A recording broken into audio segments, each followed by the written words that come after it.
अंदर जब मैं इसी ग्राउंड के अंदर आया था 18 के अंदर मेरी पार्टी को उम्मीदवार के समर्थन में वोट की अपील करने, जब मेरा गला बैठ गया था, ध्यान है आप लोगों को, जरूर तब आप बार बार गर्म पानी पिला रहे थे, तब मेरी चिंता भी आप लोग कर रहे थे कि हनुमान जी क्या हालत आपने कर ली। लेकिन सरदार शेर के जवानों की जिद थी कि आप हेलीकॉप्टर सरदार शेर के अंदर उतारो। मेरी परिस्थितियां ठीक नहीं थी 18 के अंदर, मैं कोई सत्ता के लिए लड़ाई नहीं लड़ रहा था। मैं जो विधायक था, मैंने प्रदेश की दुर्दशा देखी। मैं किसान का बेटा हूं। राजस्थान विद्यालय से विधानसभा की ओर मैंने सफर किया और छात्र जीवन से हमेशा किसान के बेटों की, किसानों की समस्याओं से हमेशा देखता था। मेरे मन में आई कि क्यों न हम इस प्रदेश के अंदर ऐसी क्रांति का आगाज करें, इस व्यवस्था को बदल दें। थाने तहसील में कोई गांव का गरीब आदमी जाए तो थानेदार तहसीलदार खड़ा होकर बोले, आओ बाबा चाय पियोगे, कोल्ड ड्रिंक पियोगे। ये व्यवस्था मान भाइयों, व्यवस्था परिवर्तन की लड़ाई के अंदर मैंने कुछ मुद्दों के साथ लड़ाई की शुरुआत की। हुंकार भरी नागौर की धरती से 5 लाख किसान जवानों ने किसानों की संपूर्ण कर्जा माफी, मुफ्त बिजली, टोल मुक्त राजस्थान, बेरोजगारी भत्ता, 4 लाख खाली पद भरने की मांग नौजवानों की और मजबूत लोकायुक्त की बात मैंने कही। उस हुंकार के बाद जब बाड़मेर में 7 लाख से ज्यादा जवान किसान सेकंड हुंकार रैली के अंदर आए, मैं धन्यवाद दूंगा चूरू के उन नौजवानों का जो अपनी अपनी गाड़ियों में तेल भरवा के हनुमान बेनीवाल को मजबूत करने के लिए नागौर से बाड़मेर की धरती पर पहुंचे। और तीसरी हुंकार जब हमने बीकानेर की धरती से भरी थी, वसुंधरा डर गई। 50,000 नौकरियां निकाली, स्टेट हाईवे टोल फ्री कर दिए सीकर से पहले, और भाइयों 5 हॉर्स की बिजली भी माफ कर दी थी राजस्थान के किसानों की। उसके बाद सीकर में हुंकार भरी और जयपुर पहुंचे, तब हमारे सामने एक ही रास्ता था, इन राजस्थान के जवान किसानों के लिए कैसे लड़ा जाए। भाइयों, मैंने इतिहास उठा के देखा, बड़े बड़े नेता राजस्थान के अंदर हुए, मेरे समाज के भी दर्जनों बड़े नेता हुए और वो लगातार राजस्थान में चलते रहे, लेकिन खुद की पार्टी नहीं बना पाए। कांग्रेस से नाराज हुए तो बीजेपी में चले गए और बीजेपी ने छोड़ा तो कांग्रेस के अंदर कांग्रेस ज्वाइन करके उनका हाथ पकड़ लिया। वहां लाइन में लगे टिकट लेने के लिए। हनुमान बेनीवाल ने सोचा कि किसी न किसी को तो भगत सिंह की भूमिका माना होगा, कोई दूसरा नहीं आएगा, मैं खुद ही मेरे भाइयों की लड़ाई लड़ूंगा।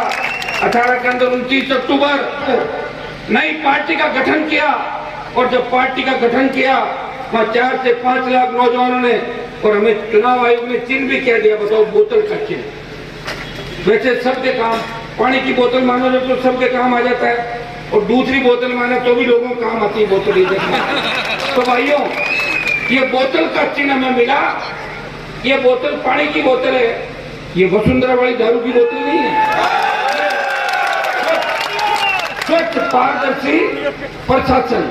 जिस तरह बोतल, अपना मेहमान आता है घर पे तो अपन भाग के जाते हैं कि बोतल लेके आओ, आप मेहमान नवाजी करते हो, क्योंकि आजादी के 75 साल बाद सरकार आपको शुद्ध पानी नहीं पिला रही है, इसलिए मेहमान के लिए बोतल लेके आते हो। कोई मेहमान नवाजी करी, बोतल का पानी लेके आए। तो भाइयों, ये बोतल जिस तरह स्वच्छ पारदर्शी है, इसका जल जिस तरह स्वच्छ पारदर्शी है, ऐसी व्यवस्था राजस्थान के अंदर हनुमान बेनीवाल चाहता है कि राष्ट्रीय लोकतांत्रिक पार्टी का गठन किया। और 29 अक्टूबर के बाद तो 1 महीने का समय मिला मुझे। नवंबर दिसंबर में चुनाव थे और भाइयों 1 महीने के अंदर 57 उम्मीदवार तैयार किए, जिसमें सरदार शेर से भी किसान के बेटों को मौका दिया था। कई जगहों पे चुनाव नहीं लड़ाए, यारी दोस्ती निभाई।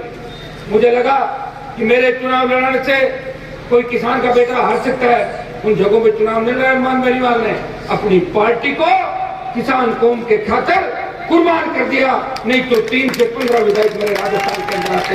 ये सब आप सारी बातें जानते हो। इस राजस्थान के मंत्रिमंडल में भी 1 दर्जन ऐसे लोग हैं जो अरमान बेनीवाल की मेहरबानी से जीते हुए हैं और भारतीय जनता पार्टी के अंदर भी दर्जनों नेता है। अगर मैं वहां कैंडिडेट लड़ाता तो घर बैठ जाते, जो लगातार चुनाव आ रहे थे राजस्थान के। भाइयों, मैंने कहा मेरी तो सरकार बन नहीं रही है, समय कम था, सत्ता का लालच भी नहीं था, लेकिन किसान कमजोर नहीं हो राजस्थान के अंदर, इसलिए अपनी पार्टी को कुर्बान कर दिया। पार्टी को कोई कुर्बान नहीं करता और जवानी कोई कुर्बान नहीं करता। 2003 से लेके 2023 20 साल का जो मेरा संघर्ष है, मेरे से ज्यादा इस राजस्थान में कोई नहीं लड़ा। और मोदी की सत्ता को अगर किसी ने ठोकर मारी तो नागौर के सांसद ने किसान कौम के खाकर मोदी की सत्ता छुटाई और देश में एकमात्र सांसद था जो सड़क पर बैठा था। तो सड़क पर बैठने का कारण भी आपको बता दूं, हरियाणा और पंजाब का एक किसान आंदोलन था। ये किसान आंदोलन राजस्थान का किसान आंदोलन नहीं था, पंजाब से शुरू हुआ, हरियाणा पहुंचा और दिल्ली के किसान आए, उत्तर प्रदेश के किसान आए और मुझे किसान नेताओं ने कहा, हनुमान जी आपकी रगों में वो खून दौड़ रहा है जो हमारी रगों के अंदर दौड़ रहा है, आप हिम्मत करो, आप अगर गुजरात और दिल्ली का कनेक्शन काट दो, दिल्ली और जयपुर का हाईवे को जाम करके बंद कर दो, हरियाणा बॉर्डर को, तो मोदी को झुकना पड़ेगा। आप सत्ता छोड़ो, आप उस कौम से आते हैं जिस कौम से वीर तेजाजी महाराज आते हैं। भाइयों, 1 मिनट के अंदर सत्ता छोड़ी और सत्ता छोड़ के 70 दिन अगर इस किसान कौम के सम्मान की कोई लड़ाई सड़क पर लड़ रहा था तो नागौर का सांसद था, वो सारी ये मेरे विधायक और सारी आरएलपी की टीम थी जो सत्ता छोड़ के सड़क पे बैठी थी। 3 में वसुंधरा से झगड़ा हुआ, 3, 8, 13, 18, 19, फिर वापिस 4 बार स्टेट में मंत्री पद छोड़े। लोग अपनी आगे की गाड़ी की सीट नहीं छोड़ता, किसी ने छोड़ता है क्या, बता दो मुझे। तो तू पीछे बैठ, मेरी गाड़ी खरीदी है क्या तूने? तो भाइयों, मैंने सत्ता छोड़ी और उसी का परिणाम है कि 300-400 से ज्यादा गाने आप अपने भाई के लिए आप बजाते। मैंने कोई एक काम किया, हम जब यूनिवर्सिटी में पढ़ते थे, जब किसान के बेटे कैसे करते थे, ये तो शेखावाटी का है, ये नागौर का है, ये चूरू का है, ये गंगानगर का, ऐसे बटे हुए थे। उन सबको एक किया, धौलपुर से बाड़मेर और डूंगरपुर से हनुमानगढ़ गंगानगर तक किसान के बेटे को एक करके आगे बढ़ने का प्रयास किया।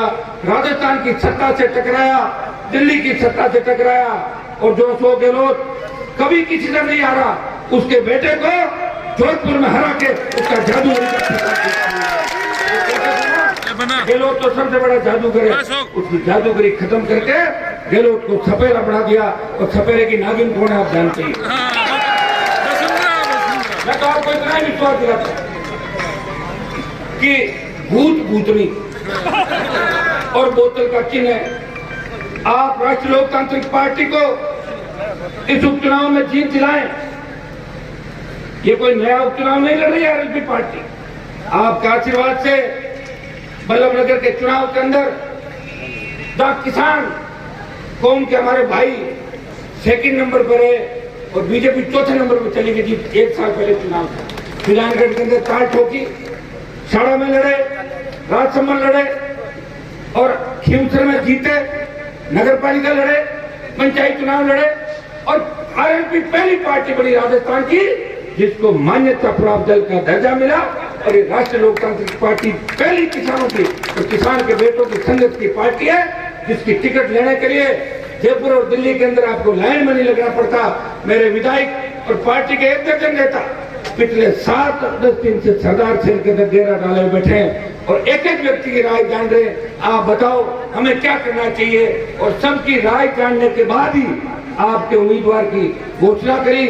मैंने लालचंद जी को जयपुर नहीं बुलाया था मिलने के लिए, लालचंद जी बुलाया थोड़ी था, टिकट ये खुद ही बांटते थे अपने सरदार शहर के लोग ही बैठ के, ताकि आपसे बातचीत हो जाए। हमारी ये इच्छा थी कि लड़ाई हमें लड़नी है, लेकिन सबको साथ रह के लड़ाई लड़नी है। मैं इतना ही संदेश आपको देता हूं, ये टेलर है और 23 में कांग्रेस और भारतीय जनता पार्टी को पूरी पिक्चर राजस्थान का नौजवान दिखा देगा। लेकिन भाइयों, जिस फिल्म का टेलर अच्छा होता है वही फिल्म अच्छी होती है। तो टेलर आप दिखा दो, टेलर दिखा दो 80-85 हजार, तो वोट सीधे सीधे किसानों के। एक फिर आपके हो गए मुस्लिम भाई, 60,000 वोट हो गए आपके मेघवाल, नाइक समाज, रेगर समाज और दूसरे। अब आप बताओ कितना बड़ा वोट बैंक। लेकिन यहां की राजनीति पिछले 20-25 साल से बीजेपी और कांग्रेस के इर्द गिर्द घूम रही है और 40 साल से ज्यादा भंवरलाल जी हमारे बीच नहीं है। आज अशोक जी उनके लिए वोट मांगने आए। मुझे याद है भंवरलाल जी ने मुझे कहा था कि कैसे ही करके अशोक की सरकार गिराओ। ये सब पता आप लोगों को, लेकिन ये राजनीति है।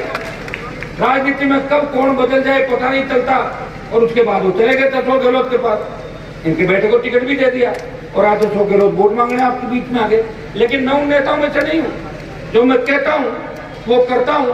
और राजस्थान में अगर असली लड़ाई किसी किसान के बेटे ने लड़ी, हनुमान बेनीवाल ने लड़ी, जिससे दोस्ती होगी दोस्ती, और जो किसान का दुश्मन है वो मेरा दुश्मन है। मेरी व्यक्तिगत लड़ाई किसी से नहीं है।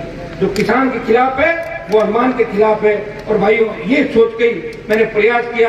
और किसान कौम के विरोधी कई नेता जो राजस्थान में जोर जोर से बोला करते थे, आधे से ज्यादा को घर बिठा दिया था कि चुनाव के अंदर पूछ उधर विधानसभा की सीढ़ियां देके जवाब। मैं आपको इतना ही विश्वास दिलाता हूं कि आप मुझे ताकत दें। राजस्थान के अंदर सोशल मीडिया से बच्चे, जब मैं एनडीए गठबंधन में था, बार बार फेसबुक पे पोस्ट डालते, हनुमान जी आप बिल वापस करो, छोड़ दो मोदी को।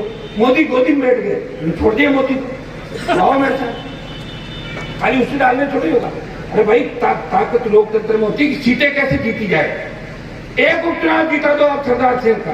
मैं विश्वास दिलाता हूं कि 101 सीट राष्ट्रीय लोकतांत्रिक पार्टी को राजस्थान का।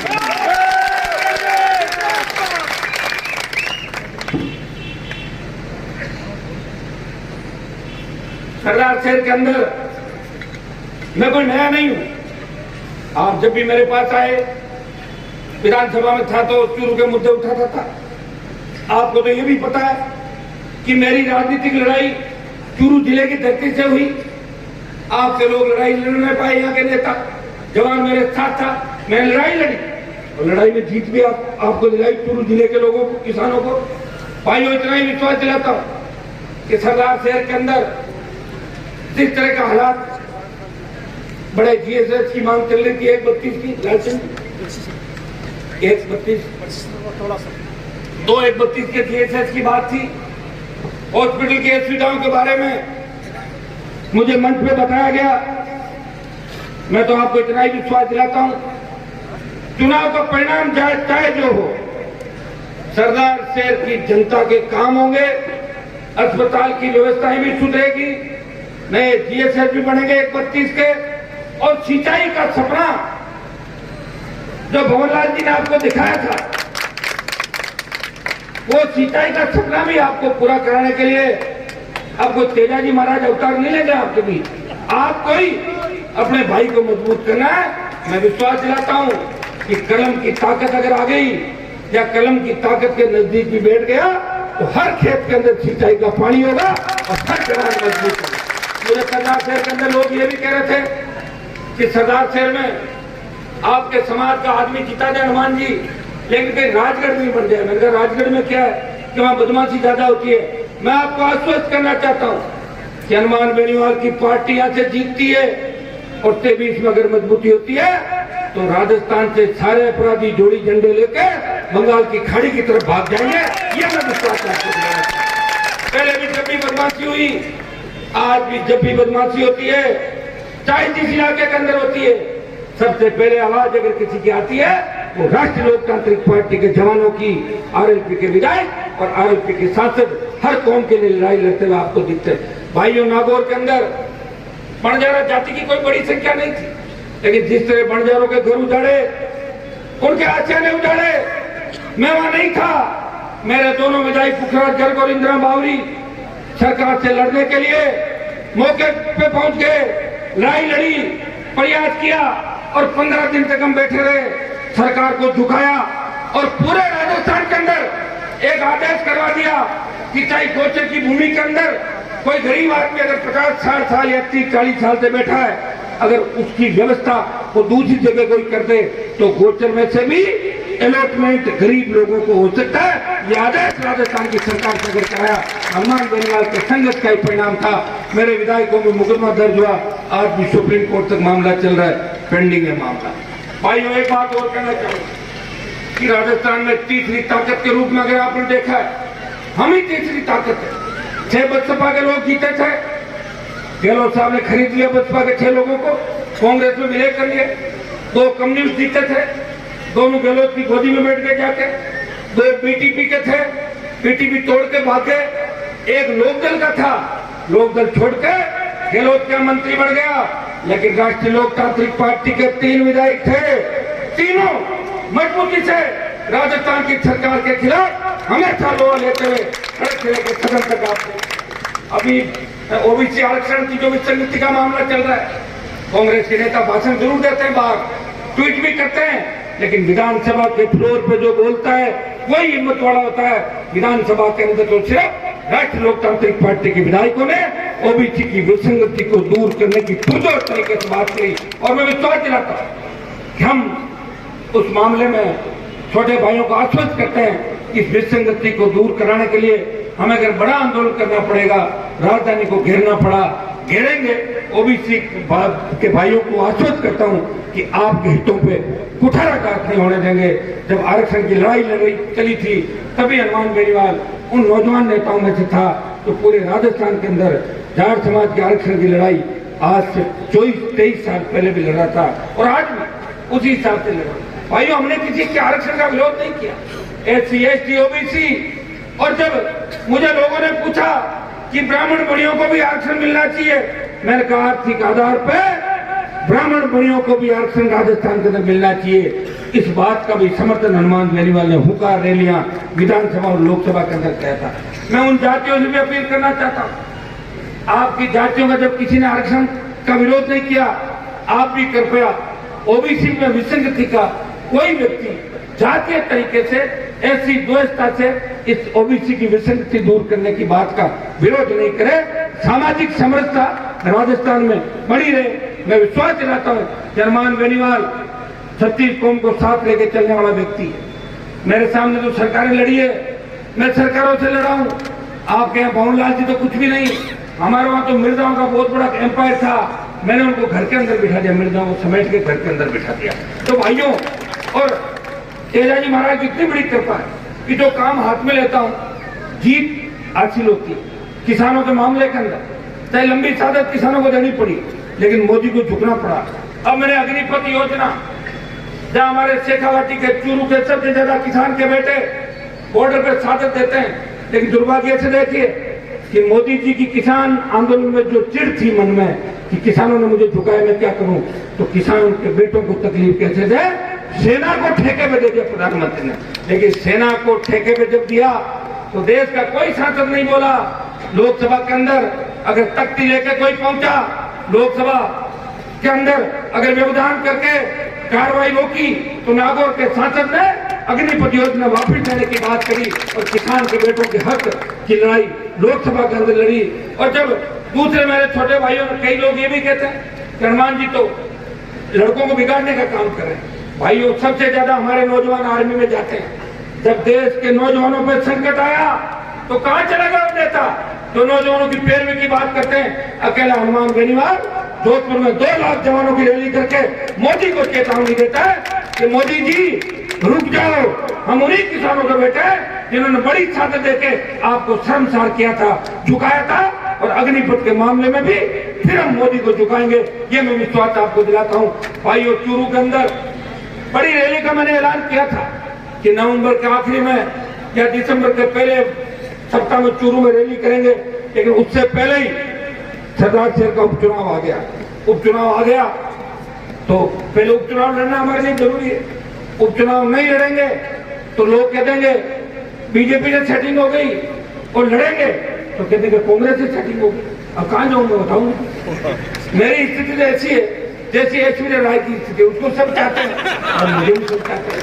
कभी तो बार बार आप लोगों को भी इजाजत। तो भाइयों, मैं आपको इतना ही आश्वस्त करता हूं, और ये सुजानगढ़ की जो टीम बैठी है यहाँ पे मंच पे, मुझे पूरी उम्मीद है सुजानगढ़ के मुस्लिम समाज के लोग, रेगर समाज के लोग, नाइक समाज के, जाट समाज के, मेघवाल समाज के सारे एक ही बात कह रहे हैं कि सुजानगढ़ में थोड़ी कमी रह गई थी तो वो सरदार साहब हम पूरी करेंगे। इनका वोट तो नहीं, इनका नहीं लगेगा, लेकिन ये वोट की अपील करेंगे।